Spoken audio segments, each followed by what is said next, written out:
ಸುರೇಶ್ ಕುಮಾರ್ ಅವರು ಕರೆಕ್ಟ್ ಟೈಮಲ್ಲಿ ಫಿನಿಶ್ ತಾವು ಕೂಡ ಆದಷ್ಟೆಲ್ಲ ಎಲ್ಲರೂ ಕೂಡ ಎಲ್ಲ ಮಾತಾಡಲಿಕ್ಕೆ ಅವಕಾಶ ಕೊಡಬೇಕು. ಅವರಷ್ಟು ಅನುಭವ ಇಲ್ಲ ಸಭಾಧ್ಯಕ್ಷರ, ಸ್ವಲ್ಪ ದಾರಿ ನಾವು ತಪ್ಪಬಹುದು, ಸ್ವಲ್ಪ ತಮ್ಮ ದಯೆ ನಮ್ಮ ಮೇಲಿರಲಿ. ಹಿರಿಯರ ಮಾತು ಕೇಳಿ ಅನುಭವ ಬರ್ತದೆ. ಸಭಾಧ್ಯಕ್ಷರೇ, ರಾಜ್ಯಪಾಲರ ಭಾಷಣದ ಬಗ್ಗೆ ಮಾತಾಡಕ್ಕೆ ಅವಕಾಶ ಮಾಡಿಕೊಟ್ಟಿದ್ದಕ್ಕೆ ತಮಗೆ ಧನ್ಯವಾದಗಳನ್ನ ಅರ್ಪಿಸ್ತಾ, ಸನ್ಮಾನ್ಯ ಸಭಾಧ್ಯಕ್ಷರೇ, ರಾಜ್ಯಪಾಲರು ನುಡಿದ ಮಾತುಗಳ ಬಗ್ಗೆ ಮಾತಾಡಿದ್ರೆ ಬಹುಶಃ ಭಾಷಣನ 2 ವ್ಯಾಖ್ಯೆಗಳಲ್ಲಿ ಮುಗಿಸ್ಬೋದು.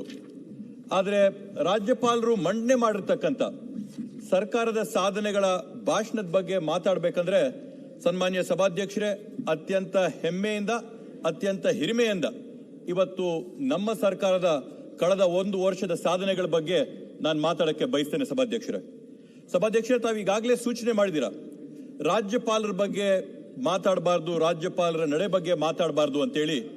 ಆದರೆ ಒಂದು ಅನಿಸಿಕೆ ಏನಂದ್ರೆ ಸಭಾಧ್ಯಕ್ಷರೇ, ಇವತ್ತು ರಾಜ್ಯಪಾಲರ ನಡವಳಿಕೆ ಆಗಿರ್ಬೋದು, ಕೇಂದ್ರದಲ್ಲಿರ್ತಕ್ಕಂಥ ಉಪರಾಷ್ಟ್ರಪತಿಗಳ ನಡವಳಿಕೆ ಆಗಿರ್ಬೋದು, ಬೇರೆ ಬೇರೆ ರಾಜ್ಯಗಳಿರ್ತಕ್ಕಂಥ ರಾಜ್ಯಪಾಲರ ನಡವಳಿಕೆಗಳಾಗಿರ್ಬೋದು, ಎಲ್ಲವೂ ಕೂಡ ಒಂದು ಲಕ್ಷ್ಮಣ ರೇಖೆನ ಏನು ಕೇಂದ್ರ ಸರ್ಕಾರ ನಿಗದಿ ಮಾಡಿದೆ, ಆ ಲಕ್ಷ್ಮಣ ರೇಖೆನ ದಾಟದೇ ಇದ್ದಂಗೆ ಏನ್ ನಡ್ಕೋಬೇಕಾಗಿ ಬಂದಿದೆ, ಆ ಒಂದು ಪರಿಸ್ಥಿತಿಯಿಂದ ಇವತ್ತು ಈ ಒಕ್ಕೂಟದ ವ್ಯವಸ್ಥೆಯಲ್ಲಿ ಮೊನ್ನೆ ನಡೆದಂತ ಘಟನೆ ಆಯಿತು ಅಂತೇಳಿ ನಾನು ಭಾವಿಸ್ತೇನೆ.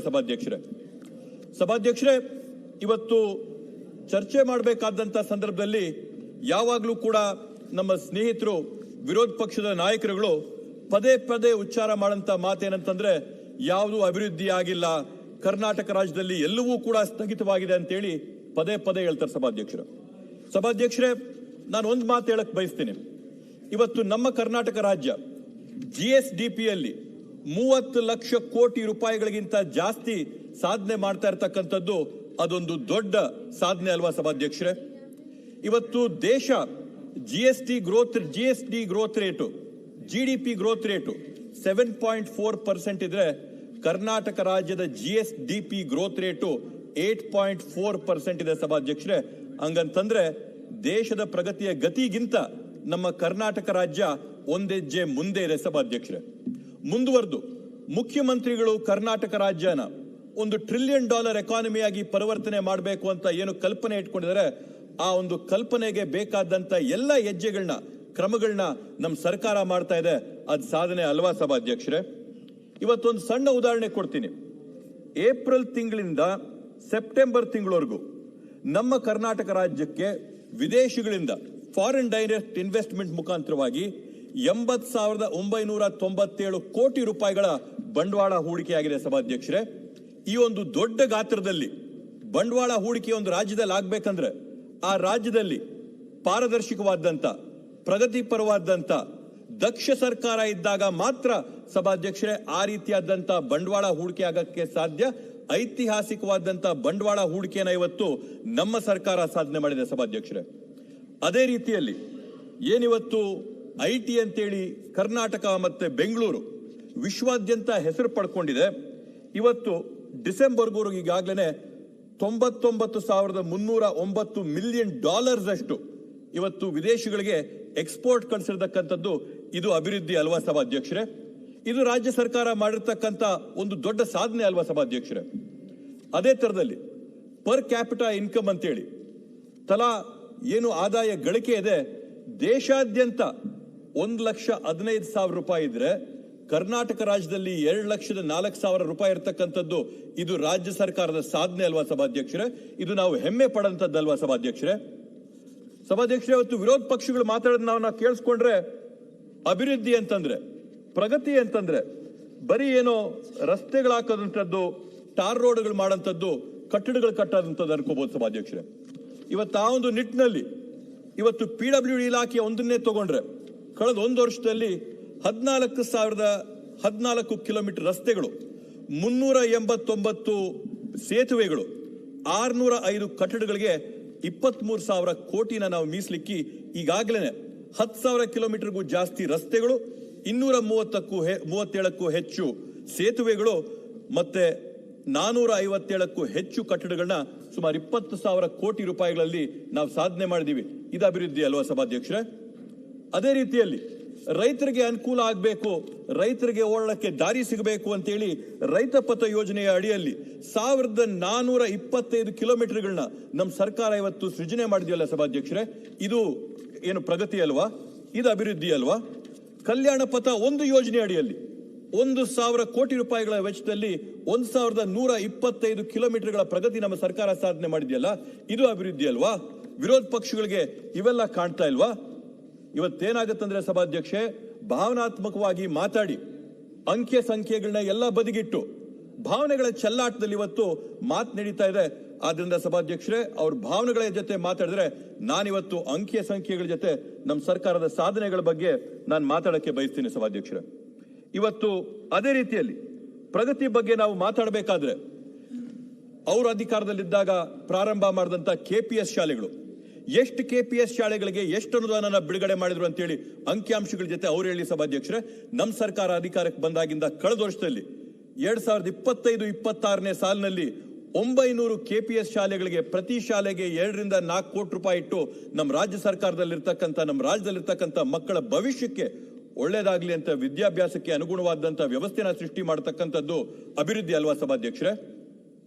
ಹೈನುಗಾರಿಕೆ ಮಾಡಂತ ರೈತರಿಗೆ ಇವತ್ತೇನು ನಮ್ಮ ಸರ್ಕಾರ ಕೊಡ್ತಾ ಇರ್ತಕ್ಕಂಥ ಕ್ಷೀರಧಾರೆಯಲ್ಲಿ 5 ರೂಪಾಯಿನ ಇವರು ಸರ್ಕಾರ ಬಿಟ್ಟು ಹೋಗ್ಬೇಕಾದಂತ ಸಂದರ್ಭದಲ್ಲಿ ಉಳಿಸೋಗಿದ್ದಂತ 600 ಕೋಟಿ ರೂಪಾಯಿಗಳು ಸೇರಿದಂತೆ 4,309 ಕೋಟಿಗಳು ನಾವು ರಾಜ್ಯದಲ್ಲಿರ್ತಕ್ಕಂಥ 9 ಲಕ್ಷ ಹೈನುಗಾರಿಕೆ ಮಾಡತಕ್ಕಂಥ ರೈತರಿಗೆ ಕೊಟ್ಟಿರ್ತಕ್ಕಂಥದ್ದು ಇದೇನು ಅಭಿವೃದ್ಧಿ ಅಲ್ವಾ ಸಭಾಧ್ಯಕ್ಷರೇ? ಪಟ್ಟಿನ ಓದ್ಕೊಂಡು ಹೋದ್ರೆ ನಮ್ಮ ಸರ್ಕಾರ ಮಾಡಿದಂತ ಸಾಧನೆಗಳು, ನಮ್ಮ ಸರ್ಕಾರ ಮಾಡಿದಂತ ಪ್ರಗತಿ ಬಹುಶಃ ಕರ್ನಾಟಕ ರಾಜ್ಯ ಎಂದೆಂದೂ ಕೂಡ ನೋಡಿಲ್ಲ. ಆ ರೀತಿಯಾದಂತ ಪ್ರಗತಿನ ನಮ್ಮ ಕಾಂಗ್ರೆಸ್ ಸರ್ಕಾರ ಮಾಡಿದೆ ಅಂತ ಹೇಳಿ ಅತ್ಯಂತ ಹೆಮ್ಮೆಯಿಂದ ಈ ಸಂದರ್ಭದಲ್ಲಿ ಹೇಳ್ತೀನಿ ಸಭಾಧ್ಯಕ್ಷರೇ. ಈ ಎಲ್ಲ ಪ್ರಗತಿಗಳು, ಈ ಎಲ್ಲ ಅಭಿವೃದ್ಧಿಗಳು ಯಾವ ಹಿನ್ನೆಲೆಯಲ್ಲಿ ಆಗ್ತದೆ ಸಭಾಧ್ಯಕ್ಷರೇ? ನಾವಿರ್ತಕ್ಕಂಥದ್ದು ಒಂದು ಒಕ್ಕೂಟದ ವ್ಯವಸ್ಥೆಯಲ್ಲಿ ಕೇಂದ್ರ ಸರ್ಕಾರ, ರಾಜ್ಯ ಸರ್ಕಾರ ಕೋಆಪರೇಟಿವ್ ಫೆಡರಲಿಸಂ ಅಂತ ಪದನ ಬಳಸ್ತಾರೆ ಸಭಾಧ್ಯಕ್ಷರೇ. ಸಹಕಾರ ಮಾಡಿಕೊಂಡು ಒಕ್ಕೂಟದ ವ್ಯವಸ್ಥೆಯಲ್ಲಿ ರಾಜ್ಯ ಕೇಂದ್ರ ಒಗ್ಗಟ್ಟಾಗಿ ನಾವು ಮುಂದಕ್ಕೆ ಹೋಗ್ಬೇಕು ಸಭಾಧ್ಯಕ್ಷರೇ. ಪದೇ ಪದೇ ನಾವು ಮಾತಾಡ್ತೀವಿ ಯಾವುದು ಕೇಂದ್ರ ಸರ್ಕಾರದಿಂದ ನಮಗೆ ತಾರತಮ್ಯ ಆಗಿದೆ ಅಂತೇಳಿ.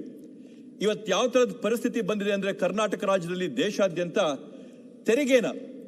ತೆರಿಗೆನ ಒಂದು ಅಸ್ತ್ರವಾಗಿ ಬಳಸಿ ರಾಜ್ಯಗಳ ಮೇಲೆ ಕೇಂದ್ರ ಸರ್ಕಾರ ದಬ್ಬಾಳಿಕೆ ಮಾಡ್ತಾ ಇರ್ತಕ್ಕಂಥದ್ದನ್ನ ನಾವು ಪದೇ ಪದೇ ರಾಜ್ಯಗಳಲ್ಲಿ ನೋಡ್ತಾ ಇದೀವಿ. ವಿಶೇಷವಾಗಿ ಬಿಜೆಪಿ ಆಡಳಿತ ಇರದೇ ಇದ್ದಂತ ರಾಜ್ಯಗಳು, ದಕ್ಷಿಣ ಭಾರತದ ರಾಜ್ಯಗಳ ಮೇಲೆ ಈ ರೀತಿಯಾದಂತ ತೆರಿಗೆಯ ದಬ್ಬಾಳಿಕೆನ ನಾವು ನೋಡ್ತಾ ಇದೀವಿ ಸಭಾಧ್ಯಕ್ಷರೇ.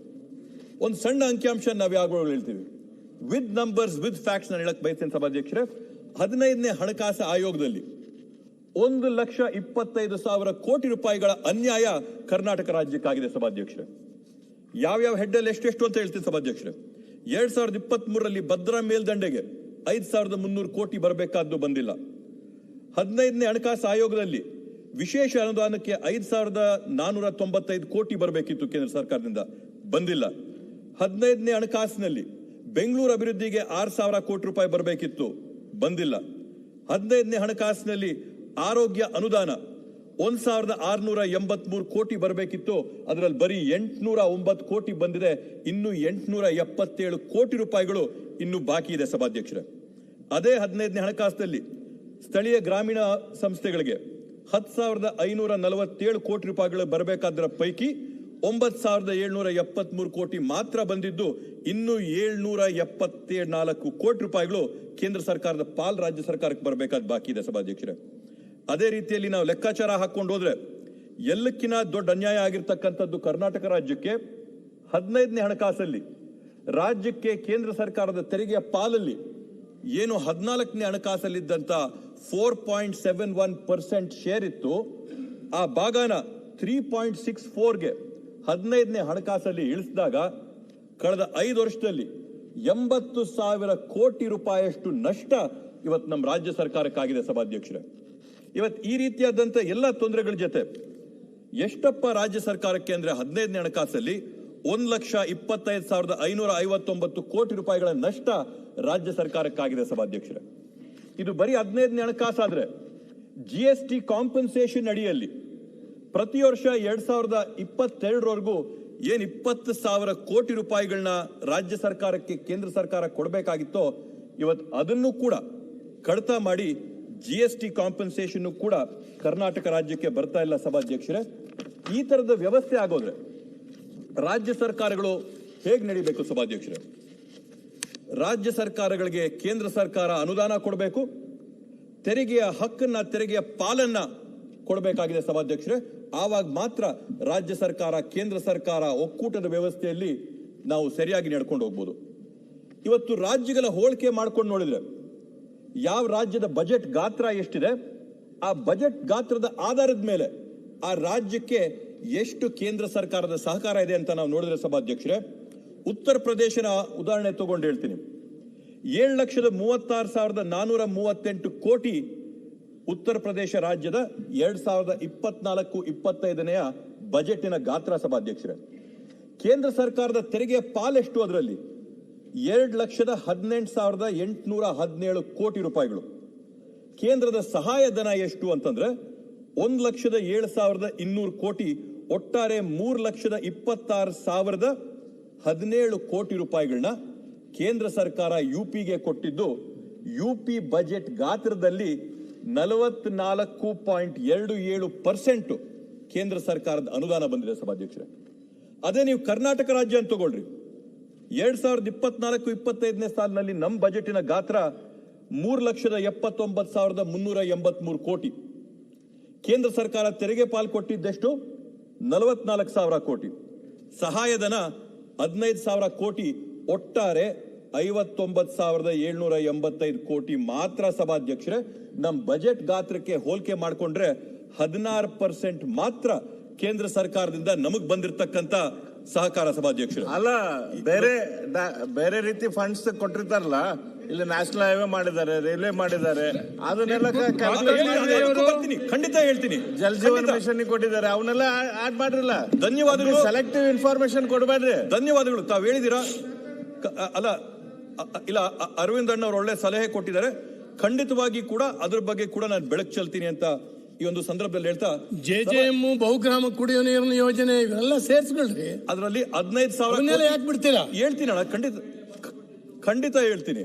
ಇವತ್ತು ಸಭಾಧ್ಯಕ್ಷರೇ, ಕನ್ನಡಿಗರಾಗಿ ಯಾವುದೇ ಪಾರ್ಟಿಯಲ್ಲಾಗಿರ್ಲಿ, ಯಾವುದೇ MLAಗಳಾಗಿರ್ಲಿ, ಏನೇ ಆಗಿರ್ಲಿ, ಈ ಅಂಕಿಅಂಶಗಳನ್ನ ಕೇಳಿದಾಗ ಹೊಟ್ಟೆ ಚುರುಕನಂತದ್ದು ಎಲ್ಲರಿಗೂ ಕೂಡ ಅನ್ಸ್ಬೇಕು ಸಭಾಧ್ಯಕ್ಷರೇ. ಈ ರೀತಿಯಾದಂತ ಅನ್ಯಾಯ ಖಂಡಿತವಾಗಿ ಕೂಡ ಇದು ನಮ್ಮ ರಾಜಕಾರಣ ಅಂತಲ್ಲ. ಕನ್ನಡಿಗರಿಗೆ ಅವ್ರ ಪಾಲ್ ಸಿಗಬೇಕು ಅನ್ನೋ ಒಂದು ಹೋರಾಟ ಬಿಟ್ರೆ ಇಲ್ಲಿ ರಾಜಕಾರಣ ಮಾತಾಡಂತದ್ದಂತೂ ನಮಗೆ ಬೇಕಾಗೇ ಇಲ್ಲ. ಒಂದು ರಾಜ್ಯಕ್ಕೆ 44% ಭಾಗ ನೀವು ತೆರಿಗೆ ಕೊಡ್ತೀರಾ, ಮತ್ತೊಂದು ರಾಜ್ಯಕ್ಕೆ 16% ಮಾತ್ರ ಕೊಡ್ತೀರಾ ಅಂತಂದ್ರೆ ಇದು ಕನ್ನಡಿಗರಿಗೆ ಆಗ್ತಾ ಇರತಕ್ಕಂತ ಅವಮಾನ, ಅಗೌರವ, ಕನ್ನಡಿಗರಿಗೆ ಆಗ್ತಿರ್ತಕ್ಕಂಥ ಮೋಸ, ವಂಚನೆ, ದಗೆ ಅಲ್ವಾ ಸಭಾಧ್ಯಕ್ಷರೇ? ಇದನ್ನ ಸರಿದೂಗಿಸಬೇಕಾದಂಥದ್ದು ನಮ್ಮೆಲ್ಲರ ಆದ್ಯ ಜವಾಬ್ದಾರಿ, ಕರ್ತವ್ಯವಲ್ವೇ ಸಭಾಧ್ಯಕ್ಷರೇ? ಇವತ್ತು ಬೇರೆ ಬೇರೆ ರಾಜ್ಯಗಳ ಉದಾಹರಣೆ ತಗೊಂಡ್ರೆ, ಉತ್ತರ ಪ್ರದೇಶಕ್ಕೆ ನಾನು ಈಗಾಗಲೇ ಹೇಳ್ದಂಗೆ ಕೇಂದ್ರ ಸರ್ಕಾರದ ನೆರವು ಎಷ್ಟಿದೆ ಅಂತಂದ್ರೆ ಸುಮಾರು, ಅಥವಾ ರಾಜ್ಯ ಸರ್ಕಾರದ ಪಾಲಿಷ್ಟಿದ್ರೆ ಉತ್ತರ ಪ್ರದೇಶದಲ್ಲಿ 48% ಮಾತ್ರ ರಾಜ್ಯ ಸರ್ಕಾರದ ತೆರಿಗೆ, 52% ಕೇಂದ್ರ ಸರ್ಕಾರದ ಬೆಂಬಲ. ಬಿಹಾರಕ್ಕೆ ಬಂದ್ರೆ 26% ಮಾತ್ರ ಬಿಹಾರ ರಾಜ್ಯದ ಸ್ವಂತ ತೆರಿಗೆ, ಮಿಕ್ಕಿದ್ದ 74% ಕೇಂದ್ರ ಸರ್ಕಾರ ಕೊಡ್ತಾ ಇದೆ ಸಭಾಧ್ಯಕ್ಷರೇ. ಹೋಗ್ಲಿ ಸರಿ ಬಿಡ್ರಿ, ಹಿಂದುಳಿದಂತ ರಾಜ್ಯಗಳು, ಮುಂದುವರೆದಂತ ರಾಜ್ಯಗಳ ಕತೆ ಹೇಳ್ರಿ ಅಂದ್ರೆ, ಮಹಾರಾಷ್ಟ್ರ ಅಂತ ರಾಜ್ಯದಲ್ಲಿ ಕೂಡ 71% ಮಾತ್ರ ರಾಜ್ಯ ಸರ್ಕಾರದ್ದು, 29% ಕೇಂದ್ರ ಸರ್ಕಾರದಿಂದ ಇವತ್ತು ಅನುದಾನಗಳು ಬರಬೇಕಾದ್ರೆ ಸಭಾಧ್ಯಕ್ಷರೇ, ಇದು ಕರ್ನಾಟಕ ರಾಜ್ಯಕ್ಕೆ ಕೇಂದ್ರ ಸರ್ಕಾರದಿಂದ ಆಗ್ತಾ ಇರತಕ್ಕಂತ ಅನ್ಯಾಯ, ಅವಮಾನ, ಅಪಚಾರ ಅಲ್ಲ ಅಂತಂದ್ರೆ ಇನ್ನೇನಂತ ಅನ್ಬೇಕು ಸಭಾಧ್ಯಕ್ಷರೇ? ನಾವು ಇದನ್ನ ಸರಿದೂಗಿಸಬೇಕಾಗಿದೆ ಸಭಾಧ್ಯಕ್ಷರೇ. ಈ ಎಲ್ಲವನ್ನೂ ಕೂಡ ಎಲ್ಲಿ ಅತ್ಯಂತ ದೊಡ್ಡ ಅನ್ಯಾಯ ಆಗಿದ್ದು ಅಂತಂದ್ರೆ 15ನೇ ಹಣಕಾಸು ಬಂದಂತ ಸಂದರ್ಭದಲ್ಲಿ ಅವರು ವಿಧಿಸಿದಂತ ಮಾನದಂಡಗಳು ಸಂಪೂರ್ಣವಾಗಿ ದಕ್ಷಿಣ ಭಾರತದ ರಾಜ್ಯಗಳ ತದ್ವಿರುದ್ಧವಾಗಿ, ಅವರ ಹಿತಾಸಕ್ತಿಗಳ ವಿರುದ್ಧವಾಗಿ 15ನೇ ಹಣಕಾಸುಗಳ ಮಾನದಂಡಗಳನ್ನ ವಿಧಿಸಿದ್ರು ಸಭಾಧ್ಯಕ್ಷರೇ. ಜನಸಂಖ್ಯೆ ಆಧಾರ ಮೊದಲು 1971ನೇ ಇಸ್ವಿಯಲ್ಲಿ ತಗೊಳ್ತಾ ಇದ್ವಿ, ಅದನ್ನ 2011ನೇ ಇಸ್ವಿಗೆ ತಂದಿಟ್ಟು. ಅಲ್ರಿ, ಇದ finance commission 15th finance commission ಬಂದಾಗ ಇದ ಸಿದ್ದರಾಮಯ್ಯ ಅವರು ಮುಖ್ಯಮಂತ್ರಿಗಳಿದ್ರು. ಒಂದರ ಏನ್ರ ಆ time ದಲ್ಲಿ objection ಮಾಡ್ಬೇಕು. ಆಯ್ತು, ಅಲ್ಲ, ಸುಮ್ನೆ ಏನ್ರ ಮಾತಾಡೋಕೆ ಕುಂತ್ರಲ್ಲ. ಅನ್ಯಾಯ ಆಗಿದೆ ಆ ಟೈಮ್ದಲ್ಲಿ ನೀವ ಅದಕ್ಕೆ ಹೂ ಅಂತ ಹೇಳಿರಿ. ಅನ್ಯಾಯ ಆಗಿದೆ. ಫೈನಾನ್ಸ್ ಕಮಿಷನ್ ಗೈಡ್ಲೈನ್ಸ್ ನೀವು ಒಪ್ಕೊಂಡಿರಿ. ಸುಮ್ಮನೆ ಏನೇನೋ ಇದು ದಕ್ಷಿಣ ಭಾರತದ ರಾಜ್ಯಗಳಿಗೆ ಅನ್ಯಾಯ ಆಗಿದೆ ಅಂತ ಹೇಳ್ಕೊಂಡು ಕೂತ್ರ. ನೀವು ಕೂಡ ಕನ್ನಡಿಗರೇನೆ, ಸರಿ ಮಾಡ್ರಿ ಇದನ್ನ. ಯಾಕೆ ಸರಿ ಮಾಡಬಾರ್ದು? 16ನೇ ಹಣಕಾಸು ಬರುತ್ತೆ, ಸರಿ ಮಾಡ್ಕೊಡಿ. ಕರ್ನಾಟಕ ರಾಜ್ಯಕ್ಕೆ ಬರ್ಬೇಕಾದ್ರೆ ಈ ರೀತಿ ಕೊಡ್ಸ್ರಿ. ನೇಮಗಳ ಯಾರು ಮಾಡಿದಾರ ಮೊದಲ? ಕರ್ನಾಟಕ ರಾಜ್ಯಕ್ಕೆ ಜಾರಿಗೆ ಬಂದಾವ. ಇವತ್ತು ಮನಮೋಹನ್ ಸಿಂಗ್ ಕಾಲಕ್ಕೆ 10 ವರ್ಷದಾಗ ಕೇಳ್ಕೋರಿ. ಇವತ್ತು ನೀವು ಇವನ್ನೆಲ್ಲ ಕೇಳ್ಕೊ, ಅಂಕಿ ಸಂಖ್ಯೆ ಅದನ್ನು ಹೇಳ್ಬೇಕಲ್ಲ. ಹೇಳ್ರಿ, ಅದನ್ನ ಯಾರು ಬೇಡ ಅಂದ್ರು? ನೀವೆಲ್ಲ ನಿಮ್ಮ ಸರ್ಕಾರ ನೀವು 50 ವರ್ಷ ಹೇಳ್ರಿ, ಮಾತಾಡ್ರಿ. ಅದಕ್ಕೆ ಸಭಾಧ್ಯಕ್ಷರೇ ಇವತ್ತು ಮತ್ತೊಂದು ಮಾತು ನಾನು ಹೇಳಕ್ ಬಯಸ್ತೇನೆ. ಸಭಾಧ್ಯಕ್ಷರೇ, ಪದೇ ಪದೇ ನಾವು ಹೇಳ್ತಾ ಇರ್ತೀವಿ, ಕರ್ನಾಟಕ ರಾಜ್ಯ ಕಳಿಸಿದಂತ ₹1 ವಾಪಸ್ ನಮ್ಗೆ ಕೇಂದ್ರ ಸರ್ಕಾರ ಕೊಡೋದು ಎಷ್ಟಂತಂದ್ರೆ 14 ಪೈಸಾ ಮಾತ್ರ. ಸಭಾಧ್ಯಕ್ಷರೇ, ಅಂಕಿಅಂಶಗಳ ಸಮೇತ ಅದರ ವಿವರನ ಕೂಡ ನಾನು ಬಿಚ್ಚಿಡಕ್ ಬಯಸ್ತೀನಿ. ಸಭಾಧ್ಯಕ್ಷರೇ, ಕರ್ನಾಟಕ ರಾಜ್ಯ ಸರ್ಕಾರದಿಂದ ಕಾರ್ಪೊರೇಟ್ ಟ್ಯಾಕ್ಸ್ ಮತ್ತೆ ಇನ್ಕಮ್ ಟ್ಯಾಕ್ಸ್ ನ ಕೇಂದ್ರ ಸರ್ಕಾರಕ್ಕೆ ಕಳಿಸಂತದ್ದು 2,62,000 ಕೋಟಿ ರೂಪಾಯಿಗಳು. ಸಭಾಧ್ಯಕ್ಷರೇ, ಏನ್ ದಿವಾಳಿ ಆಗಿರೋ ರಾಜ್ಯದ ಪರಿಸ್ಥಿತಿನ ಇದು? ಆರ್ಥಿಕ ಪ್ರಗತಿ ಹೊಂದಿರೋದಕ್ಕೋಸ್ಕರ ಈ ರಾಜ್ಯ ಇವತ್ತು 2,62,000 ಕೋಟಿನ ಕಾರ್ಪೊರೇಟ್ ಟ್ಯಾಕ್ಸ್ ಆಗಿ, ಇನ್ಕಮ್ ಟ್ಯಾಕ್ಸ್ ಆಗಿ ಕೇಂದ್ರ ಸರ್ಕಾರಕ್ಕೆ ಕಳಿಸ್ತಾ ಇರ್ತಕ್ಕಂಥದ್ದು. ಸಭಾಧ್ಯಕ್ಷರೇ, GSTಯಲ್ಲಿ ರಾಜ್ಯ ಸರ್ಕಾರ ಕೇಂದ್ರ ಸರ್ಕಾರಕ್ಕೆ GST ಪಾಲ್ ಎಷ್ಟಿದೆ ಅಂತಂದ್ರೆ 1,50,000 ಕೋಟಿ ಇವತ್ತು ಕರ್ನಾಟಕ ರಾಜ್ಯದಲ್ಲಿ GST ಕಲೆಕ್ಷನ್ ಆಗ್ತಾ ಇದೆ. ಸಭಾಧ್ಯಕ್ಷರೇ, ಇದೇನು ದಿವಾಳಿ ರಾಜ್ಯದ ಪರಿಸ್ಥಿತಿನ? ಕರ್ನಾಟಕ ರಾಜ್ಯದ ದುಡಿಮೆ ಮೇಲೆ ನೀವು ತೆರಿಗೆ ಹಾಕಿ ಈ ಕಾಸನ್ನ ಕೇಂದ್ರ ಸರ್ಕಾರಕ್ಕೆ ಕಳಿಸ್ತಾ ಇರ್ತಕ್ಕಂಥದ್ದು. ಸೆಸ್ ಅಂತ ಪೆಟ್ರೋಲ್ ಮೇಲೆ, ಡೀಸೆಲ್ ಮೇಲೆ, ಕಚ್ಚಾ ತೈಲದ ಮೇಲೆ, ಎಲ್ಲದರ ಮೇಲೂ ಕೂಡ ಸೆಸ್ನ ಹಾಕಿ ನೀವು ಕರ್ನಾಟಕ ರಾಜ್ಯದಿಂದ 30,000 ಕೋಟಿ ರೂಪಾಯಿಗಳು ವಸೂಲಿ ಮಾಡ್ತಾ ಇದ್ದೀರಾ. ಆ ಸೆಸ್ ಅಲ್ಲಿ ₹1 ಕೂಡ ರಾಜ್ಯ ಸರ್ಕಾರಕ್ಕೆ ವಾಪಸ್ ಬರದ ಸಂಪೂರ್ಣ ಕೇಂದ್ರ ಸರ್ಕಾರನೇ ಉಳಿಸ್ಕೊಡುತ್ತೆ. ರಾಜ್ಯ ಸರ್ಕಾರದಲ್ಲಿ ನಾವು ಇರ್ತಕ್ಕಂಥ ಕಸ್ಟಮ್ಸ್, ನಮ್ಮಲ್ಲಾಗಂತ ಆಮದು ರಫ್ತಿಂದ 35,000 ಕೋಟಿ ಕಸ್ಟಮ್ಸ್ ಡ್ಯೂಟಿ ಕರ್ನಾಟಕದಿಂದ ಸೆಂಟರ್ಗೆ ಹೋಗುತ್ತೆ. ಸಭಾಧ್ಯಕ್ಷರೇ, ಅದೇ ರೀತಿಯಲ್ಲಿ GST ಸೆಸ್ಸಿನ ಆಧಾರದ ಮೇಲೆ ಮತ್ತೆ ಇತರೆ ಸೆಸ್ಸಿಗಳಿನ ಆಧಾರದ ಮೇಲೆ ಹತ್ರ 35,000 ಕೋಟಿ ಕೇಂದ್ರ ಸರ್ಕಾರಕ್ಕೆ ನಾವು ಕಳಿಸ್ತಾ ಇದೀವಿ.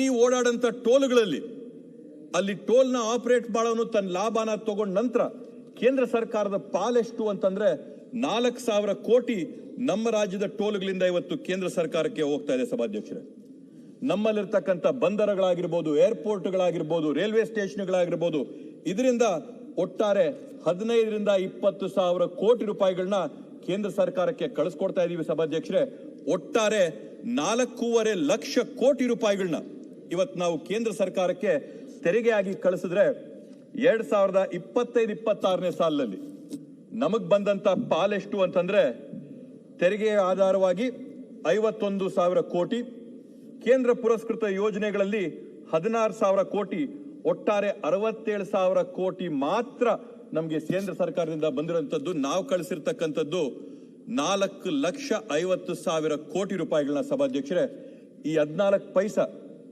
ಯಾಕೆ ಕರ್ನಾಟಕ ರಾಜ್ಯಕ್ಕೆ ಈ ರೀತಿಯಾದಂತ ತಾರತಮ್ಯ? UP, ಬಿಹಾರದಲ್ಲಿ ಅವ್ರು ₹1 ತೆರಿಗೆ ಕಳಿಸಿದ್ರೆ ₹3 ನೀವು ವಾಪಸ್ ಕಳಿಸ್ತೀರಾ. ಗುಜರಾತ್ ಅಲ್ಲಿ ₹1 ತೆರಿಗೆ ಕಳಿಸಿದ್ರೆ ₹1.30 ವಾಪಸ್ ಕಳಿಸ್ತೀರಾ. ಕರ್ನಾಟಕ ರಾಜ್ಯದಲ್ಲಿ ದುಡಿಯಂತ ಕನ್ನಡಿಗರು ಕಟ್ಟಿದಂತ ₹1 ತೆರಿಗೆ ಮೇಲೆ 14 ಪೈಸಾ ನೀವು ಕಳಿಸ್ತಾ ಇರ್ತಕ್ಕಂಥದ್ದು ಇದು ನ್ಯಾಯನ? ಸಭಾಧ್ಯಕ್ಷರೇ, ಪ್ರತಿಯೊಬ್ರು ಕೂಡ ಇದ್ರ ವಿರುದ್ಧವಾಗಿ ಧ್ವನಿ ಏರಿಸಬೇಕಾಗ್ತದೆ.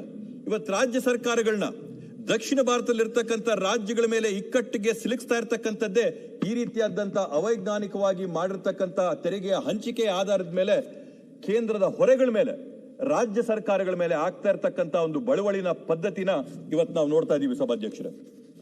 ಸಭಾಧ್ಯಕ್ಷರೇ, ನಮ್ಮ ಸ್ನೇಹಿತರು ಅರವಿಂದ್ ಅಣ್ಣವರು ಕೇಳಿದ್ರು,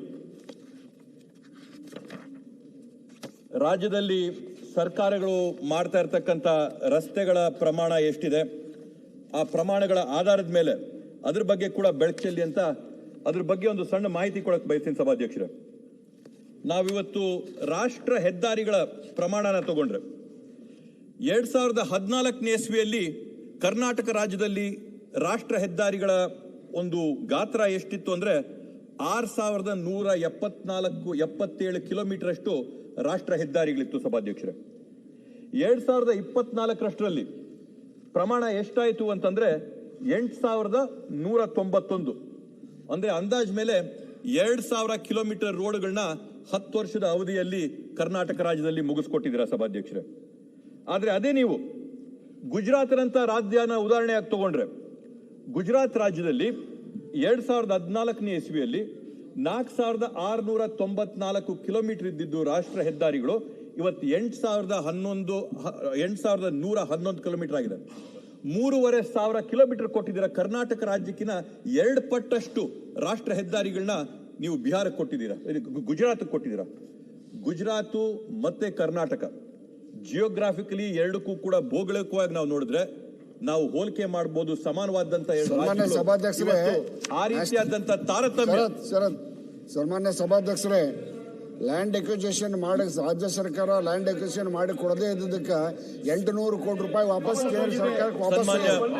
ಸನ್ಮಾನ್ಯ ಸನ್ಮಾನ್ಯ ಸಭಾಧ್ಯಕ್ಷರೇ, ಹಾಗಾಗಿ ಆರೋ ಅವ್ರ ಜೊತೆ ಇದೇ ವಿಷಯದ ಬಗ್ಗೆ ಚರ್ಚೆ ಮಾಡ್ತಾ ಇರಬೇಕಾದಂತ ಸಂದರ್ಭದಲ್ಲಿ ಆರೋ ಅವ್ರ ಜೊತೆ ಚರ್ಚೆ ಮಾಡಬೇಕಾದಂತ ಸಂದರ್ಭದಲ್ಲಿ ದೇಶಾದ್ಯಂತ ಯಾವ್ದಾದ್ರೂ ಸರ್ಕಾರ ಅತ್ಯುತ್ತಮವಾಗಿ ಇವತ್ತು ಲ್ಯಾಂಡ್ ಅಕ್ವಿಸಿಷನ್ ಮಾಡ್ತಾ ಇದೆ ಅಂತಂದ್ರೆ ಅದು ಕರ್ನಾಟಕ ರಾಜ್ಯ. ಬೇರೆ ರಾಜ್ಯಗಳಿಗೆ ಹೋಲಿಸಿದ್ರೆ ಕರ್ನಾಟಕ ರಾಜ್ಯ ಅತ್ಯಂತ ಉತ್ತಮವಾದಂತ ಲ್ಯಾಂಡ್ ಅಕ್ವಿಸಿಷನ್ ಮಾಡ್ತಾ ಇರ್ತಕ್ಕಂಥದ್ದಂತೇಳಿ ಇವತ್ತು NHA ಕೇಂದ್ರ ರಸ್ತೆ ಮಂತ್ರಿಗಳು ನಿತಿನ್ ಗಡ್ಕರಿ ಅವರು ಹೇಳಿದ್ದಾರೆ, ಕರ್ನಾಟಕಕ್ಕೆ ಲ್ಯಾಂಡ್ ಅಕ್ವಿಸಿಷನ್ ಮಾಡಿಕೊಟ್ರೆ 1000 ಕೋಟಿ ಅಲ್ಲ 2000 ಕೋಟಿ ರೂಪಾಯಿಗಳನ್ನ ಹೂಡಲಿಕ್ಕೆ ನಾನು ಸಿದ್ಧನಿದ್ದೇನೆ ಅಂತ ಹೇಳೇನೆ. ಸಭಾಧ್ಯಕ್ಷರೇ, 10,000 ಕೋಟಿ ಮಟ್ಟ ಕೊಡ್ತಾ ಮೊದಲಕ್ಕೆ ಮುಖ್ಯಮಂತ್ರಿಗಳಿಗೆ ಲ್ಯಾಂಡ್ ಅಕ್ವಿಸಿಷನ್ ಮಾಡಿ. ಲ್ಯಾಂಡ್ ಅಕ್ವಿಸಿಷನ್ ಅಲ್ಲಿ ನಾವಿರಂತ ಪ್ರಗತಿ ಕೊಡ್ತಾ ಇರ್ತಕ್ಕಂಥದ್ದು ಬೇರೆ ಯಾವ ರಾಜ್ಯ ಕೂಡ ಕೊಟ್ಟಿಲ್ಲ. ಸಭಾಧ್ಯಕ್ಷರೇ, ಅದೇ ತರದಲ್ಲಿ PMGSY ನಾವು ಉದಾಹರಣೆಯಾಗಿ ತಗೊಂಡ್ರೆ, PMGSY ಅಲ್ಲಿ 2014ನೇ ಇಸ್ವಿಯಲ್ಲಿ 16,137 ಕಿಲೋಮೀಟರ್. ಅರವಿಂದಣ್ಣ, PMGSY 2014 ಅಲ್ಲಿ 16,000 ಕಿಲೋಮೀಟರ್ಸ್ ವಾಸ್ ಕರ್ನಾಟಕ ಶೇರ್. 2024ಕ್ಕೆ 23,900 ಕಿಲೋಮೀಟರ್ ಆಯಿತು. ಅಂದ್ರೆ 8,000 ಕಿಲೋಮೀಟರ್ 10 ವರ್ಷದಲ್ಲಿ ಕೇಂದ್ರ ಸರ್ಕಾರ PMGSY ಅಡಿಯಲ್ಲಿ ಕರ್ನಾಟಕ ರಾಜ್ಯಕ್ಕೆ ಕೊಟ್ಟಿದ್ದು. ಅದೇ ಅವಧಿಯಲ್ಲಿ ನೀವು ಬಿಹಾರಕ್ಕೆ ಎಷ್ಟು ಕೊಟ್ರಿ ಅಂದ್ರೆ 33,000 ಕಿಲೋಮೀಟರ್, ಮಧ್ಯಪ್ರದೇಶಕ್ಕೆ ಎಷ್ಟು ಕೊಟ್ರಿ ಅಂದ್ರೆ 39,000 ಕಿಲೋಮೀಟರ್, ಉತ್ತರ ಪ್ರದೇಶಕ್ಕೆ ಎಷ್ಟು ಕೊಟ್ರಿ ಅಂತಂದ್ರೆ 35,000 ಕಿಲೋಮೀಟರ್. ಯಾಕೆ ಈ ರೀತಿಯಾದಂತ ತಾರತಮ್ಯಗಳು, ಅನ್ಯಾಯಗಳು? ಬರೀ ನಿಮ್ಗೆ ಕೊಡ್ತಾ ಇರ್ತಕ್ಕಂಥ ತೆರಿಗೆಯಲ್ಲಿ ಪಾಲಲ್ಲ, ನಿಮ್ಮ ಯೋಜನೆಗಳಲ್ಲಿ. ಶರತ್, ಅದೇನಿದೆ ಅಲ್ಲ ಗ್ರಾಮೀಣ ಸಡಕ್ ಯೋಜನೆ ಏನಿದೆ ಅಲ್ಲ, ಅದು ಗೈಡ್ಲೈನ್ಸ್ ಐತಿ. ಅವ್ರು ಮುಟ್ಸಕ್ ಗೈಡ್ಲೈನ್ಸ್ ಐತಲ್ಲ, ಯೂನಿವರ್ಸಲ್ ಗೈಡ್ಲೈನ್ಸ್. ನಮ್ಮ ರಾಜ್ಯದಲ್ಲಿ ಬೇರೆ ಫಿಟ್ ಆದ್ರೆ ಎಲ್ಲ ಮಾಡಕ್ಕಾಗುತ್ತೆ. ಅಧ್ಯಕ್ಷರೇ, ಮನಮೋಹನ್ ಸಿಂಗ್ ಕಾಲದ ಹೇಳ್ರಿ ಎಷ್ಟು ಕೊಟ್ಟಾರ ರಾಜ್ಯಕ್ಕೆ. PMGSY ಕೊಟ್ರೆ ನೀವು ಮನಮೋಹನ್ ಸಿಂಗ್ ಗೈಡ್ಲೈನ್ಸ್ ಪ್ರಕಾರ ಏನ್ ಫಿಟ್ ಆಗುತ್ತೆ ನಮ್ಮ ರಾಜ್ಯಕ್ಕೆ ಪೂರ್ತಿ ಕೊಟ್ಟಿದ್ದಾರೆ. ಅಧ್ಯಕ್ಷರೇ, 1/3 ಬೇರೆ ಮಧ್ಯ ಪ್ರವೇಶ ಮಾಡೋದ್ ನಿಲ್ಸಗಳ್ರಿ. ನೀವು ಮಾತಾಡ್ಬೇಕಾದ್ರೆ ಮಧ್ಯ ಪ್ರವೇಶ ಮಾಡಿದ್ರ ಸುಳ್ಳು ಯಾಕೆ ಮಾತಾಡ್ಲಿ? ನೀವೇನ್ ಎತ್ಬಿಟ್ಟು ಹೇಳೋದು? ಮಾತಾಡಿ ಬಿಡಿ. 40 ಕೋಟಿ ಕೂತ್ಕೊಪ್ಪ.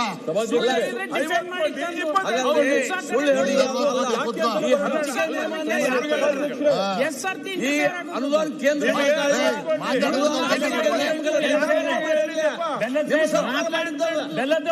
ಈಗ ಸರ್ಕಾರ ಮಾಡಿದ ಹಂಚಿಕೆ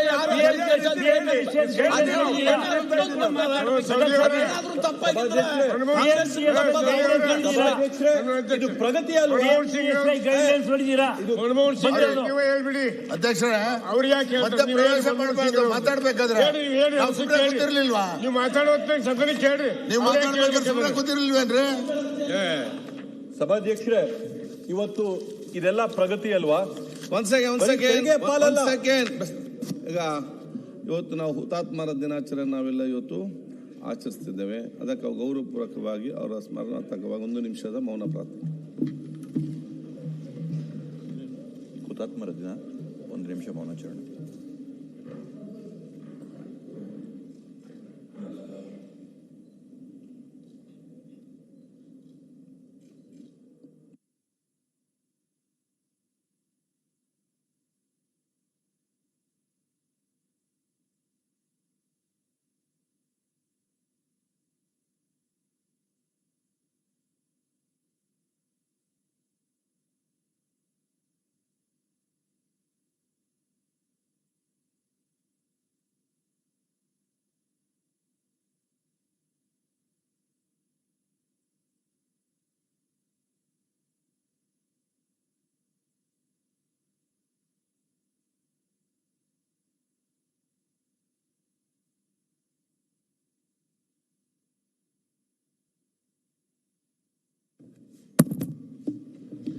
ಶರತ್ ಸನ್ಮಾನ್ಯ ಬೇಗ ಫಿನಿಶ್ ಮಾಡಿ. ಸಭಾಧ್ಯಕ್ಷರೇ, ಇವತ್ತು ಈ ದೇಶಕ್ಕೆ ಪ್ರಾಣಗಳನ್ನ ಕೊಟ್ಟಂತ ಹುತಾತ್ಮರ ಆತ್ಮಗಳಿಗೆ ಶಾಂತಿನ ಕೋರ್ತಾ ಅವರ ಕುಟುಂಬಗಳಿಗೆ ಅವರ ಒಂದು ಅಗಲಿಕೆಯ ಒಂದು ನೋವನ್ನ ಭರಿಸುವ ಶಕ್ತಿನ ಕೊಡ್ಲಿ ಅಂತ ದೇವರಲ್ಲಿ ಪ್ರಾರ್ಥಿಸ್ತಾ ಮಾತುಗಳನ್ನ ಮುಂದುವರಿಸ್ತಾ ಸಭಾಧ್ಯಕ್ಷರೇ, ಇವತ್ತು ನಮ್ಮ ದೇಶದಲ್ಲಿ ದೇಶದ ಬೆನ್ನೆಲುಬು ಯಾರು, ದೇಶಕ್ಕೆ ಅನ್ನದಾತರು ಯಾರು ಅಂತ ಹೇಳಿದ್ರೆ ನಮ್ಮ ದೇಶದಲ್ಲಿರ್ತಕ್ಕಂಥ ರೈತರೇನೆ ಈ ದೇಶದ ಬೆನ್ನೆಲುಬು, ನಮ್ಮೆಲ್ಲರಿಗೂ ಕೂಡ ಅನ್ನದಾತರು. ಇವತ್ತು 2017ನೇ ಇಸ್ವಿಯಲ್ಲಿ ಕೇಂದ್ರ ಸರ್ಕಾರ ಒಂದು ದೊಡ್ಡ ಘೋಷಣೆಯನ್ನ ಮಾಡ್ತು ಸಭಾಧ್ಯಕ್ಷರೇ. ನಾವು ರೈತರ ಆದಾಯನ ದುಪ್ಪಟ್ಟಾಗಿ ಮಾಡ್ತೀವಿ, 2 ಪಟ್ಟಾಗಿ ಮಾಡ್ತೀವಿ ರೈತರ ಆದಾಯನ ಅಂತ ಕೇಂದ್ರ ಸರ್ಕಾರ ಘೋಷಣೆ ಮಾಡ್ತು ಸಭಾಧ್ಯಕ್ಷರೇ. ಅದರ ಗುರಿನ 2020 ಕೊಟ್ಟು 20ರಿಂದ 22ಕ್ಕೆ ಮುಂದುವರಿಸಿ 22ರಿಂದ 25 ಅಂತೇಳಿ ಇವಾಗ ರೈತರ ಆದಾಯದ ದುಪ್ಪಟ್ಟಿನ ಬಗ್ಗೆ ಎಲ್ಲಿ ಕೂಡ ನಾವು ಕೇಳಿಸ್ಕೊಂತಾನೆ ಇಲ್ಲ ಸಭಾಧ್ಯಕ್ಷರೇ. ಈಗ ತಾವು ಹೇಳ್ದಂಗೆ UPA ಸರ್ಕಾರದಲ್ಲಿ ಮತ್ತೆ NDA ಸರ್ಕಾರದಲ್ಲಿ ರೈತರಿಗೆ ಬೆಂಬಲ ಬೆಲೆ ಕೊಟ್ಟು ಬೆಲೆನ ಜಾಸ್ತಿ ಯಾವ ತರ ಮಾಡಿದ್ರು ಅಂತೇಳಿ ಬೆಳಕು ಚೆಲ್ಲಕ್ ನಾನು ಬಯಸ್ತೀನಿ ಸಭಾಧ್ಯಕ್ಷರೇ.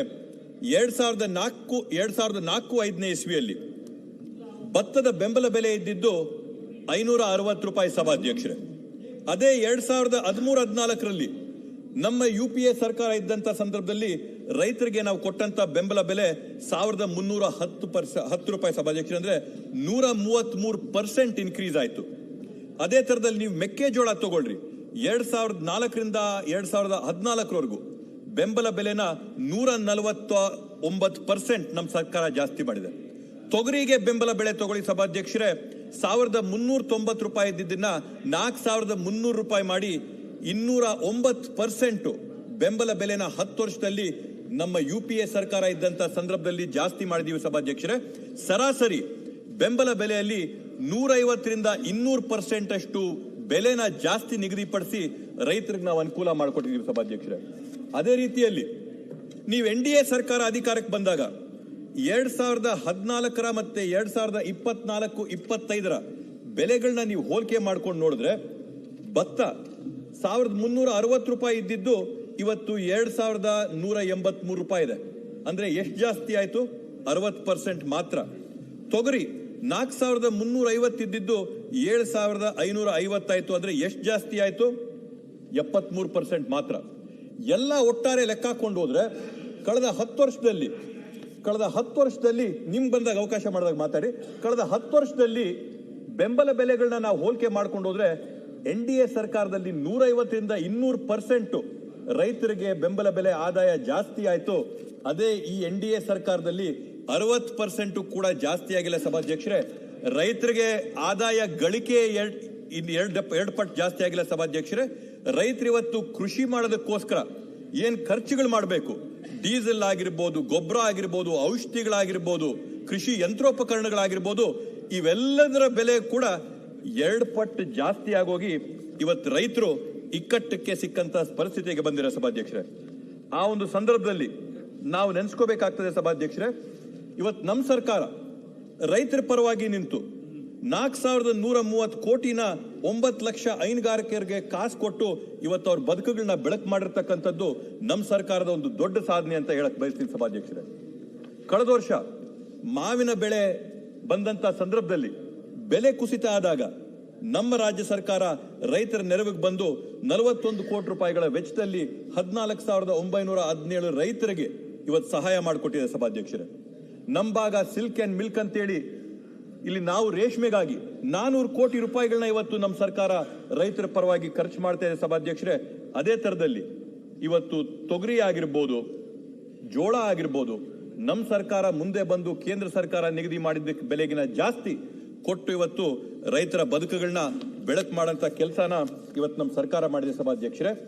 ಇವತ್ತು ಸಂವೇದನದ ಬಗ್ಗೆ ಎಲ್ಲರೂ ಕೂಡ ಮಾತಾಡ್ತಾ ಇದ್ರು ಸಭಾಧ್ಯಕ್ಷರೇ. ನಮ್ಮ ಸರ್ಕಾರಕ್ಕೆ ಸಂವೇದನೆ ಇರೋ ತರ ಬೇರೆ ಎಲ್ಲೂ ಇಲ್ಲ ಸಭಾಧ್ಯಕ್ಷರೇ. ಅಲ್ಲೋಗಿ ಗಲಾಟೆಗಳನ್ನ ಗಲಭೆಗಳನ್ನ ಉದ್ದೇಶಪೂರ್ವಕವಾಗಿ ಮಾಡಕ್ಕೆ ಯಾವಾಗ ಕಬ್ಬಿನ ಖರೀದಿ ಆಗ್ತಾ ಇತ್ತು, ಗಲಭೆಗಳನ್ನ ಮಾಡಬೇಕಾದಂತ ಸಂದರ್ಭದಲ್ಲಿ, ಟ್ರಕ್ಗಳಿಗೆ ಗಾಡಿಗಳಿಗೆ ಬೆಂಕಿ ಹಚ್ಚಿದಂತ ಸಂದರ್ಭದಲ್ಲಿ ನಮ್ಮ ಸರ್ಕಾರ ಸಂವೇದನಶೀಲತೆಯನ್ನ ತೋರಿಸಿ ರೈತರ ಜೊತೆ ಕೂತು ಮಾತಾಡಿ ಅವ್ರಿಗೆ ಆತ್ಮವಿಶ್ವಾಸ ಧೈರ್ಯ ತುಂಬಿಸಿ ಇವತ್ತು ಅವ್ರ ವಿಶ್ವಾಸನ ಗಳಿಸ್ಕೊಂಡು ನಡೆಸ್ಕೊಂಡು ಹೋಗ್ತಾ ಇದೆ ಸಭಾಧ್ಯಕ್ಷರೇ.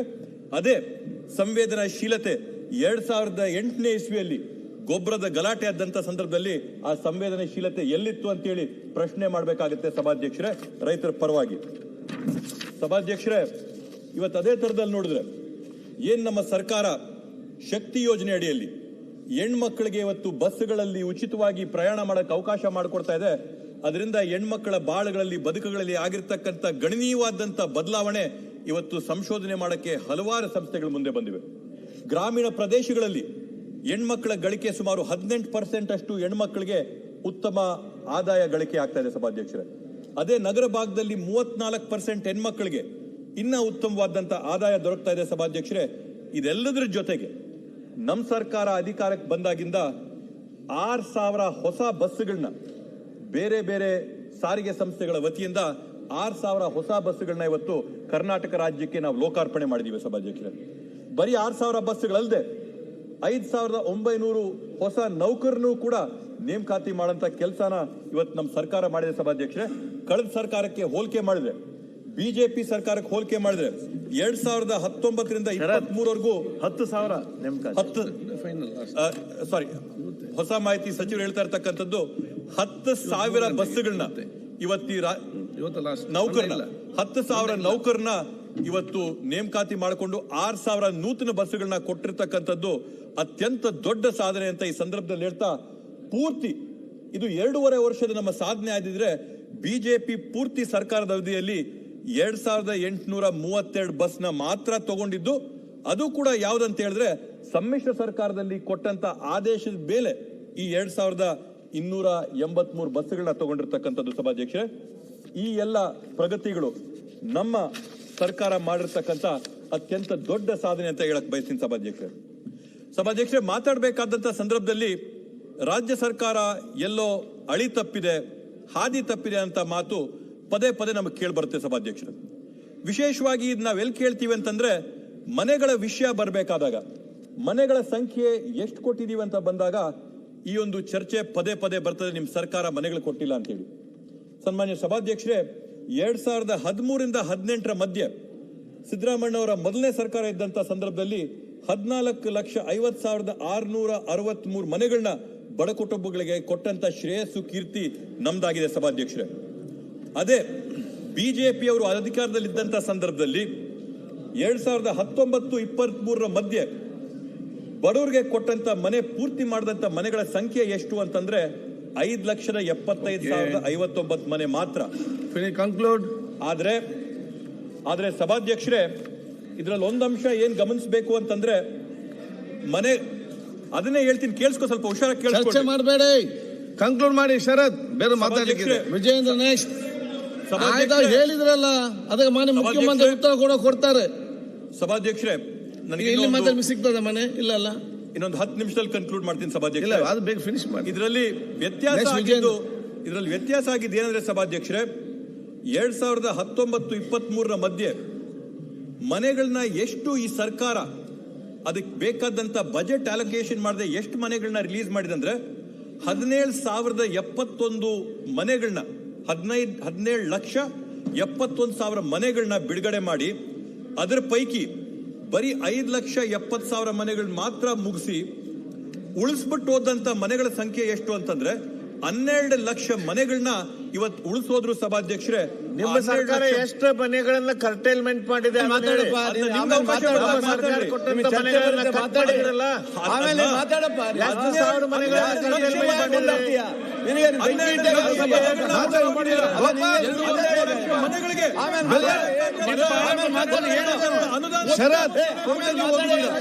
ಕಂಕ್ಲೂಡ್ ಮಾಡಿ. ಇವತ್ತು ಕೊಡ್ತಾ ಹೋಗಿದ್ದಾರೆ ಸಭಾಧ್ಯಕ್ಷರೇ. ಇವತ್ತು ಆ 12 ಲಕ್ಷ ಮನೆಗಳ ಪೈಕಿ 9,89,000 ರಾಜ್ಯ ಸರ್ಕಾರದ ಮನೆಗಳಾದ್ರೆ 2,11,000 ಮನೆ ಕೇಂದ್ರ ಸರ್ಕಾರದ ಪಾಲಾಗಿದೆ ಸಭಾಧ್ಯಕ್ಷರೇ. ಇವತ್ತು ಇವರು ಮುಟ್ಟಿಸಿದಂತ ಪಾಪದ ಕೂಸುಗಳನ್ನ ಸಾಕಂತದ್ದು ನಮ್ ಜವಾಬ್ದಾರಿ ಆಗಿದೆ ಸಭಾಧ್ಯಕ್ಷ. ಆ ಒಂದು ನಿಟ್ಟಿನಲ್ಲಿ 100% ಸತ್ಯ, ನೀವು ಹುಟ್ಟಿಸಿದಂತ I shall ಎಲ್ಲ conclude. ಕೂಸುಗಳನ್ನ, Why are you replying ಎಲ್ಲ them? ಅವ್ರು ಯಾಕೆ reply ಮಾಡ್ತಾರೆ ನೀವು? ಸಾಕಂತದ್ದು ನಮ್ ಜವಾಬ್ದಾರಿ ಇವತ್ತಾಗಿದೆ ಸಭಾಧ್ಯಕ್ಷರೇ. Okay. ಅಳಿ ನಾವು ತಪ್ಪಿದ್ದಲ್ಲ, ಆಯ್ತು. ಅಳಿ ತಪ್ಪಿದ್ದಲ್ಲಿ. ಸರಿ. ಆದ್ರಿಂದ ಸಭಾಧ್ಯಕ್ಷರೇ, ಇವತ್ತು Okay. ಮನೆಗಳ ವಿಚಾರದಲ್ಲಿ ಇದಾಗಿದ್ರೆ ನೆಕ್ಸ್ಟ್ ವಿಜಯೇಂದ್ರ ಸಭಾಧ್ಯಕ್ಷರೇ, ಕನ್ಕ್ಲೂಡ್. ನಮ್ಮ ವಸತಿ ಶಾಲೆಗಳಾಗಿರ್ಬೋದು, ಮಾತಾಡಿ. ಹಿಂದುಳಿದ ವರ್ಗಗಳ ಇಲಾಖೆಯಲ್ಲಿ ನಾವು ಎಷ್ಟು ವಸತಿ ಶಾಲೆಗಳನ್ನ, ಎಷ್ಟು ವಸತಿ ನಿಲಯಗಳನ್ನ ಕೊಟ್ಟಿದೀವಿ ಅಂತಂದ್ರೆ 2 ವರ್ಷದಲ್ಲಿ ಹಿಂದುಳಿದ ವರ್ಗಗಳಿಗೆ 84 ಕೊಟ್ಟಿದೀವಿ. ಇವ್ರ ಸರ್ಕಾರ ಪೂರ್ತಿ ಅವಧಿಯಲ್ಲಿ ಕೊಟ್ಟಿದ್ದು 67 ಮಾತ್ರ. ಹಾಸ್ಟೆಲ್ಗಳ ಸಂಖ್ಯೆ ತಗೊಳ್ಳಿ. ಓಕೆ. ಅದೇ ತರದಲ್ಲಿ ಮುಗಿಸ್ತಾ ಬಂದ್ರೆ ಸಭಾಧ್ಯಕ್ಷರೇ, ಒಂದ್ ಮಾತು ನಾನು ಹೇಳಕ್ ಬಯಸ್ತೀನಿ ಸಭಾಧ್ಯಕ್ಷರೇ, ಇವತ್ತು ದಿವಾಳಿ ಯಾವ ಸರ್ಕಾರ ಆಗಿದೆ ಅನ್ನೋದ್ರ ಬಗ್ಗೆ ನಾವು ಸ್ವಲ್ಪ ಆತ್ಮಾವಲೋಕನ ಮಾಡಬೇಕಾಗುತ್ತೆ ಸಭಾಧ್ಯಕ್ಷರೇ. ಕೇಂದ್ರ ಪುರಸ್ಕೃತ ಯೋಜನೆಗಳು UPA ಸರ್ಕಾರ ಇದ್ದಂತ ಸಂದರ್ಭದಲ್ಲಿ ಆವರೇಜ್ ಮೇಲೆ ಸರಾಸರಿ ನೀವು ತಗೊಂಡ್ರೆ 75 ಭಾಗ ಕೇಂದ್ರ ಸರ್ಕಾರದ ಪಾಲಾಗಿದ್ರೆ 25 ಭಾಗ ರಾಜ್ಯ ಸರ್ಕಾರದ ಪಾಲಾಗಿತ್ತು. Core of the core centrally sponsored schemes ಅಲ್ಲಿ 90% ಕೇಂದ್ರ ಸರ್ಕಾರದ್ದಾಗಿದ್ರೆ 10% ಮಾತ್ರ ರಾಜ್ಯ ಸರ್ಕಾರದ್ದಾಗಿತ್ತು ಸಭಾಧ್ಯಕ್ಷರೇ. ಇವತ್ತು NDA ಸರ್ಕಾರ ಬಂದಾಗಿಂದ ಸರಾಸರಿ ಯಾವ ತರ ಆಗಿತ್ತಂದ್ರೆ 60 ಭಾಗ ಕೇಂದ್ರ ಸರ್ಕಾರದ್ದು, 40 ಭಾಗ ರಾಜ್ಯ ಸರ್ಕಾರದಂದ್ರೆ ಹೊರೆಗಳನ್ನೆಲ್ಲ ಕೇಂದ್ರ ಸರ್ಕಾರದ ಹೊರೆನ ತೆಗೆದು ರಾಜ್ಯ ಸರ್ಕಾರಗಳ ಮೇಲೆ ಹೇರ್ತಾ ಹೋಗ್ತಾ ಇರ್ತಕ್ಕಂಥದ್ದು ದಿವಾಳಿ ಆಗಿರ್ತಕ್ಕಂಥದ್ದು ರಾಜ್ಯ ಸರ್ಕಾರ, ಕೇಂದ್ರ ಸರ್ಕಾರ ಅಂತೇಳಿ ಈ ಸಂದರ್ಭದಲ್ಲಿ ಪ್ರಶ್ನೆ ಮಾಡಬೇಕಾಗುತ್ತೆ ಸಭಾಧ್ಯಕ್ಷರೇ. ದಿವಾಳಿ ಆಗಿರ್ತಕ್ಕಂಥ ಕೇಂದ್ರ ಸರ್ಕಾರ ಇವತ್ತನ ಜವಾಬ್ದಾರಿನೆಲ್ಲಾನು ಕೂಡ ರಾಜ್ಯ ಸರ್ಕಾರಗಳ ಮೇಲೆ ಹೇರ್ತಾ ಹೋಗ್ತಾ ಇರ್ತಕ್ಕಂಥದ್ದನ್ನ ನಾವು ನೋಡಿದೀವಿ. ICDS ಯೋಜನೆ 1ರಲ್ಲಿ ಅಂಗನವಾಡಿಗಳು, ಮಹಿಳಾ ಮತ್ತು ಮಕ್ಕಳ ಕಲ್ಯಾಣ ಯೋಜನೆ ನೋಡಿ ಶರತ್, ಐ ವಿಲ್ ಕನ್ಕ್ಲೂಡ್. ಅಲ್ಲಲ್ಲ, ನಿಮ್ಗೆ ಹೇಳಲಿಕ್ಕೆ ಬಹಳಷ್ಟು ವಿಚಾರ ಇರಬಹುದು. ಮಾರ್ಚ್ ಅಲ್ಲಿ ಬಜೆಟ್ ಅಧಿವೇಶನ ಇದೆ, ಆಗ ಸ್ವಲ್ಪ ಇಟ್ಕೊಳ್ಳಿ ಅದಕ್ಕೆ ಕೂಡ. ಇಲ್ಲ, ಮುಗಿಸ್ತೀನಿ ಸಭಾಧ್ಯಕ್ಷರೇ. ಅದೇ ತರದಲ್ಲಿ ಏನಿವತ್ತು ಅಂಗನವಾಡಿಗಳ ICDS ಯೋಜನೆಯಲ್ಲಿ 90 ಭಾಗ ಕೇಂದ್ರ ಸರ್ಕಾರದ ಪಾಲಿತ್ತು, 10 ಭಾಗ ರಾಜ್ಯ ಸರ್ಕಾರದ ಪಾಲಿತ್ತು. NDA ಸರ್ಕಾರ ಬರ್ತಾ ಇದ್ದಂಗೆನೆ ಅದನ್ನ ಬದಲಾವಣೆ ಮಾಡಿ 60 ಭಾಗ ಕೇಂದ್ರದ್ದು, 40 ಭಾಗ ರಾಜ್ಯದ ಮಾಡಿತ್ತು. CDPOಗಳ ಸಂಬಳ ಎಲ್ಲ ಕೇಂದ್ರ ಸರ್ಕಾರದಿಂದ ಬರ್ತಾ ಇದ್ದನ್ನ ಕಟ್ ಮಾಡಿ ರಾಜ್ಯ ಸರ್ಕಾರಗಳ ಮೇಲೆ ಅದರ ಜವಾಬ್ದಾರಿನ ಹಾಕಿದ್ರು. ಇತ್ತೀಚಿನ ದಿನಗಳಲ್ಲಿ ನಾವು ನೋಡ್ತಾ ಇದೀವಿ, ಮತ್ತೊಮ್ಮೆ ಈ ರೀತಿಯಾದಂತ ಹೇರಿಕೆನ ಇವತ್ತು ನಮ್ಮ ಮೇಲೆ ಮಾಡ್ತಾ ಇರ್ತಕ್ಕಂಥದ್ದು. ಮನ್ರೇಗಾ ಯೋಜನೆಯನ್ನ ಸ್ಥಗಿತಗೊಳಿಸಿ ಹೊಸ VBG-ರಾಮ್ಜಿ ಅಂತ ಯೋಜನೆಯನ್ನ ತಂದು ಮತ್ತೊಮ್ಮೆ 60 ಭಾಗ ಕೇಂದ್ರ ಸರ್ಕಾರದ ಪಾಲು, 40 ಭಾಗ ರಾಜ್ಯ ಸರ್ಕಾರದ ಪಾಲು ಅಂತಂದ್ರೆ ದಿವಾಳಿ ಆಗಿರ್ತಕ್ಕಂಥದ್ದು ಕೇಂದ್ರ ಸರ್ಕಾರ.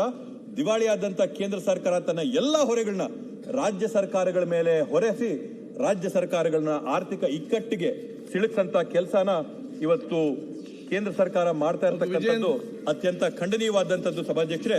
ಕಡೆಯಲ್ಲಿ ಒಂದೇ ಒಂದು ಅಂಶನ ಹೇಳಿ ಸಭಾಧ್ಯಕ್ಷರೇ, ಕಡೆಯಲ್ಲಿ ಒಂದು ಅಂಶ ವಿಜೇಂದ್ರಣ್ಣ, ಕಡೆಯಲ್ಲಿ ಒಂದು ಅಂಶನ ಹೇಳಿ. ಇವತ್ತು ಏನ್ ತಾವ್ ಹೇಳ್ದಂಗೆ ಹಳಿ ಎಲ್ ತಪ್ತು ಅಂತಂದ್ರೆ, ಹಳಿ ತಪ್ಪಿದ್ದು ವಿಷಯ ಇಲ್ಲ, ಅದನ್ನ ಹೇಳ್ತೀವಿ. ಹಳಿ ಎಲ್ ತಪ್ತು ಅಂತ ನಾವು ಹೇಳ್ತೀವಿ. ಹಳಿ ಎಲ್ ತಪ್ತು ಅಂತಂದ್ರೆ ಕನ್ಕ್ಲೂಡ್ ಮಾಡಿ.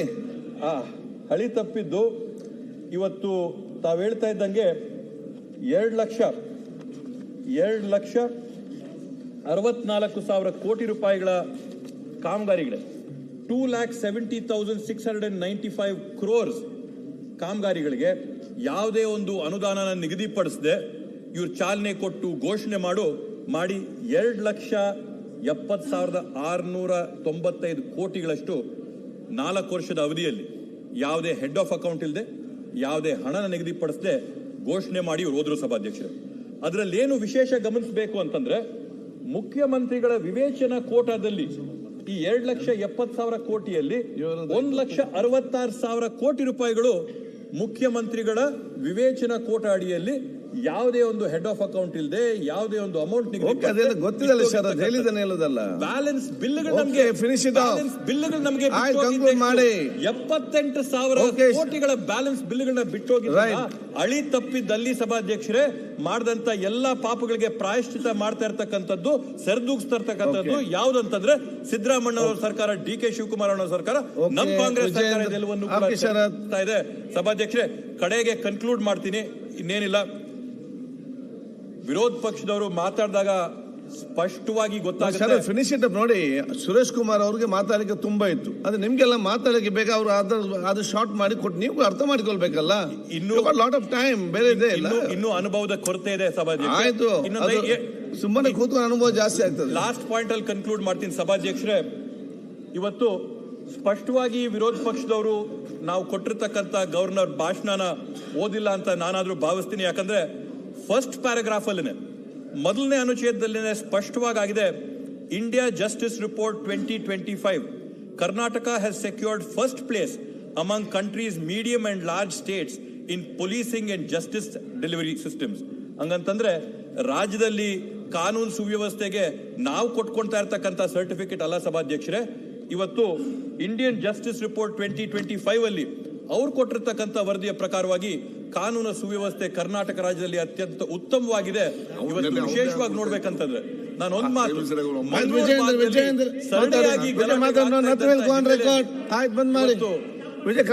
ಸರಣಿ ಗಲಾಟೆ ಮಾಡಿದೆ. ಅತ್ಯುತ್ತಮವಾದಂತ ರಾಜ್ಯ ಸರ್ಕಾರ ಅಭಿವೃದ್ಧಿ ಮಾಡಿದೆ. ಧನ್ಯವಾದಗಳನ್ನ ನಾನು ಬಯಸ್ತೀನಿ ಸಭಾಧ್ಯಕ್ಷರೇ. ಮಾನ್ಯ ಸಭಾಧ್ಯಕ್ಷರೇ,